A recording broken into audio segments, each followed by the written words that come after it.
روایت ہے کہ نبی صلی اللہ علیہ وسلم نے فرمایا، جس بندے کو بھی بیماری سے پچھاڑ دیا گیا ہو تو اللہ تعالیٰ اسے جب بیماری سے اٹھاتا ہے تو وہ پاک ہوتا ہے۔ تو یہ ایک حقیقت ہے کہ انسان کے گناہ اس کے لیے مشکلات کا سبب بنتے ہیں۔ امام ابن القیم الجوزیہ لکھتے ہیں، ان کی ایک مشہور کتاب ہے الداء والدواء، بیماریاں اور علاج، اس میں وہ کہتے ہیں کہ کوئی بھی گناہ ایسا نہیں کہ جس کے اثرات نہ ہوں۔ انسان سے چھوٹی یا بڑی جو بھی کوئی غلطی صادر ہوتی ہے، اس کے نتیجے میں کچھ نہ کچھ اثرات اس کی زندگی پر ضرور پڑتے ہیں۔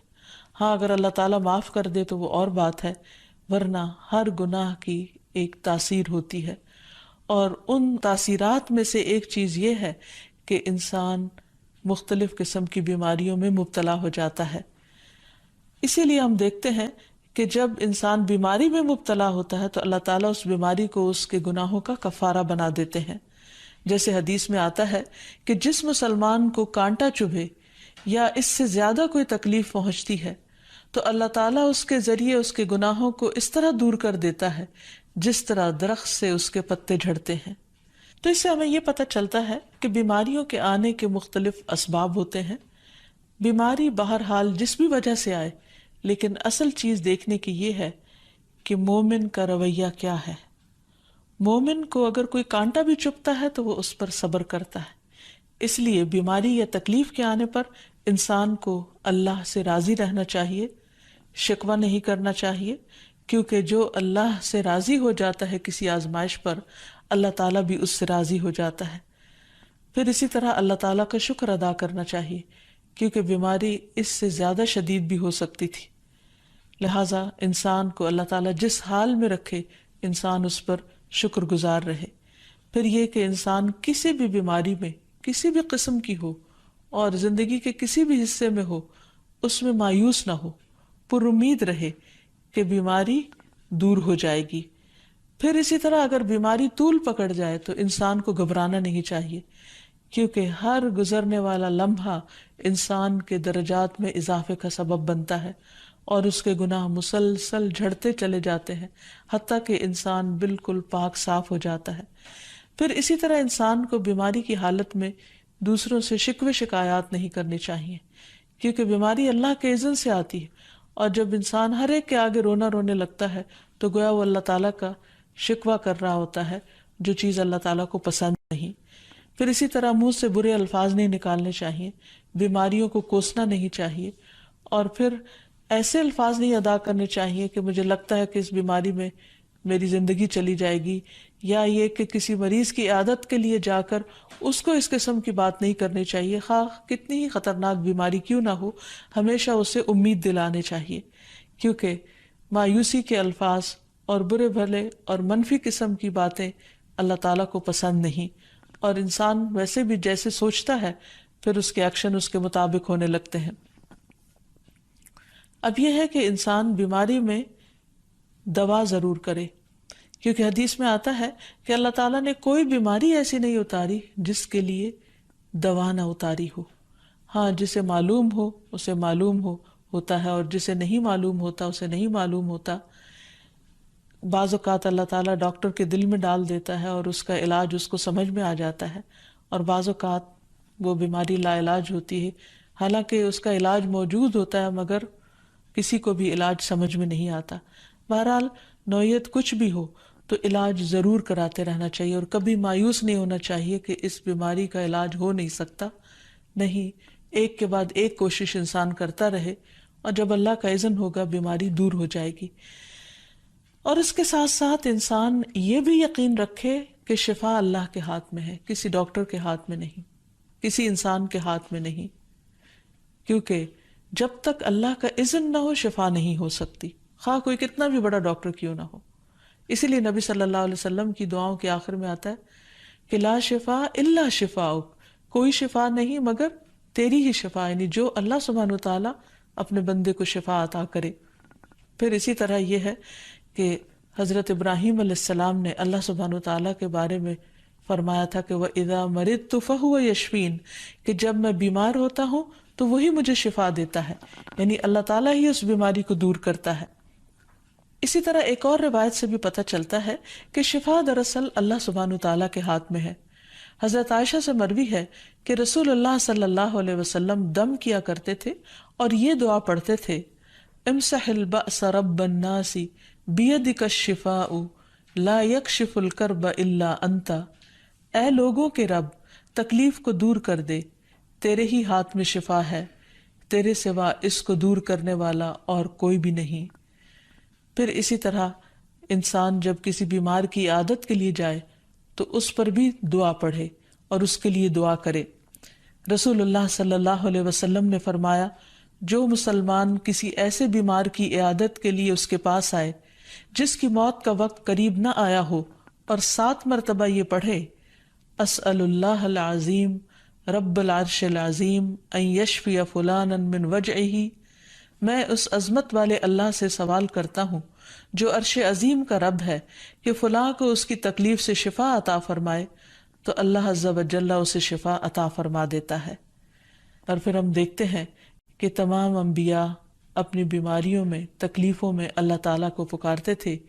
جیسے کہ ایوب علیہ السلام کی دعا قرآن مجید میں آتی ہے، وَأَيُّوبَ إِذْ نَادَى رَبَّهُ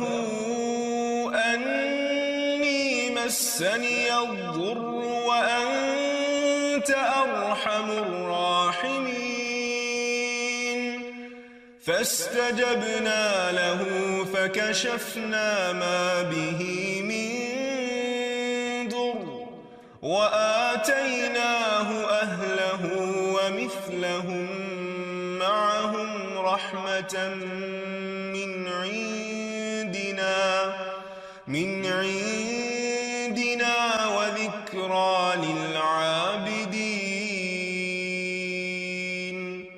اور ایوب جب اس نے اپنے رب کو پکارا کہ بے شک مجھے تکلیف پہنچی ہے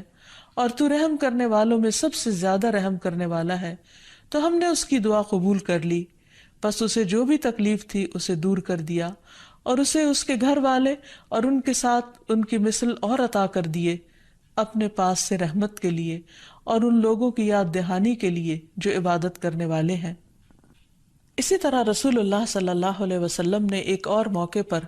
ایک صحابی عثمان بن ابی عاص الثقفی کو ایک دعا سکھائی۔ جب وہ نبی صلی اللہ علیہ وسلم کے پاس حاضر ہوئے، وہ کہتے ہیں مجھے اتنی تکلیف تھی کہ قریب تھا کہ وہ مجھے ہلاک کر دیتی، تو نبی صلی اللہ علیہ وسلم نے مجھے فرمایا، اس درد کی جگہ پر اپنا دایاں ہاتھ رکھو اور 7 مرتبہ کہو، بسم اللہ اعوذ بعزت اللہ وقدرتہ من شر ما اجد واحاذر، اللہ کے نام کے ساتھ میں پناہ مانگتا ہوں اللہ کی عزت کی اور اس کی قدرت کی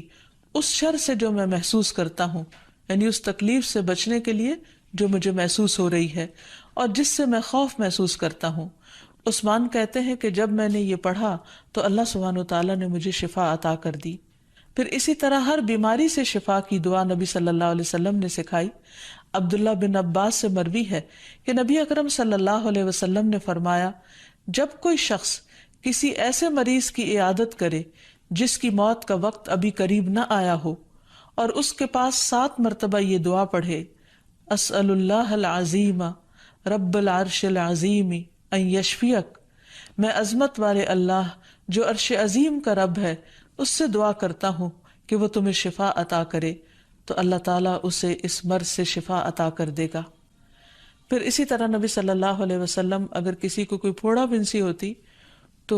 اپنے لعاب دہن کے ساتھ زمین کی مٹی تھوڑی سی لے کر اس درد تکلیف والی جگہ پر لگاتے تو اس سے بھی شفا ہوتی۔ حضرت عائشہ کہتی ہیں کہ جب کسی انسان کے عضو میں کوئی تکلیف ہوتی، پھوڑا یا زخم ہوتا، تو نبی صلی اللہ علیہ وسلم اپنی انگلی اس طرح رکھتے، اور سفیان جو راوی ہیں انہوں نے اپنی شہادت کی انگلی زمین پر رکھی، پھر اسے اٹھا کر فرمایا، بسم اللہ تربت اردنا بریقت بعدنا لیشفى به سقیمنا باذن ربنا، اللہ کے نام کے ساتھ ہماری زمین کی مٹی ہمارے رب کے حکم سے ہم میں سے بعض کے تھوک کے ساتھ ہمارے بیمار کو شفا دی جائے۔ یعنی لعاب دہن کا اپنا ایک اثر ہوتا ہے، اور لعاب دہن جو ہے ایک طرح سے دوا کا کام کرتا ہے، اور اللہ کا نام لے کر جب لعاب دہن لگایا جائے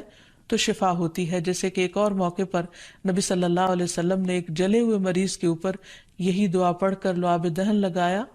تو اللہ تعالیٰ نے اس مریض کو شفا یاب کر دیا. اور وہ دعا تھی اذہب البأس رب الناس واشف انت الشافی لا شفاء الا شفاؤک شفاء لا یغادر سقما. پھر اسی طرح ایک موقع پر ایک قبیلے کے سردار کو جب بچھو نے کاٹ لیا اور اس کے جسم میں زہر پھیل گیا تو ایک صحابی نے سورۃ الفاتحہ پڑھ کر اس پر دم کیا تو اس سے اس کو شفا ہو گئی. اور یہ بات جب نبی صلی اللہ علیہ وسلم کو بتائی گئی تو آپ اس پر خوش ہوئے. اور سورۃ فاتحہ سب لوگوں کو آتی ہے، اسی لیے اس کا نام سورۃ الشفا بھی ہے، کیونکہ یہ بیماری میں بطور علاج پڑھی جاتی ہے مریض پر. مریض خود بھی پڑھ سکتا ہے اور اس کے اٹینڈنٹس بھی اس پر پڑھ سکتے ہیں. حضرت علی رضی اللہ تعالیٰ عنہ کہتے ہیں کہ نبی صلی اللہ علیہ وسلم کو بچھو نے ڈس لیا اور آپ نماز پڑھ رہے تھے. جب آپ نماز سے فارغ ہوئے تو آپ نے فرمایا اللہ تعالیٰ بچھو پر لعنت کرے، یہ نہ نمازی کو چھوڑتا ہے نہ کسی اور کو. پھر آپ نے پانی اور نمک منگوایا،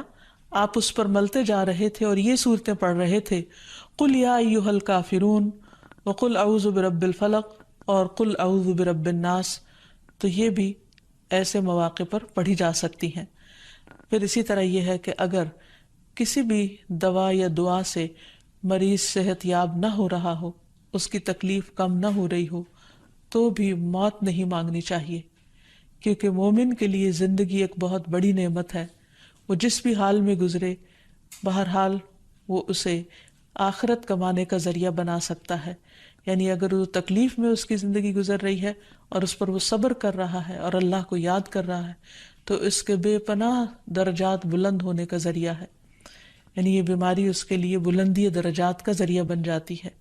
اس لیے کبھی بھی موت نہیں مانگنی چاہیے. ہاں اگر تکلیف حد سے بڑھ جائے تو انسان یہ دعا مانگ سکتا ہے اللہم احینی ما کانت الحیات خیرا لی وتوفنی اذا کانت الوفات خیرا لی. اے اللہ جب تک میرے لیے زندگی بہتر ہو مجھے زندہ رکھ، اور جب میرے لیے وفات بہتر ہو تو مجھے وفات دے دے.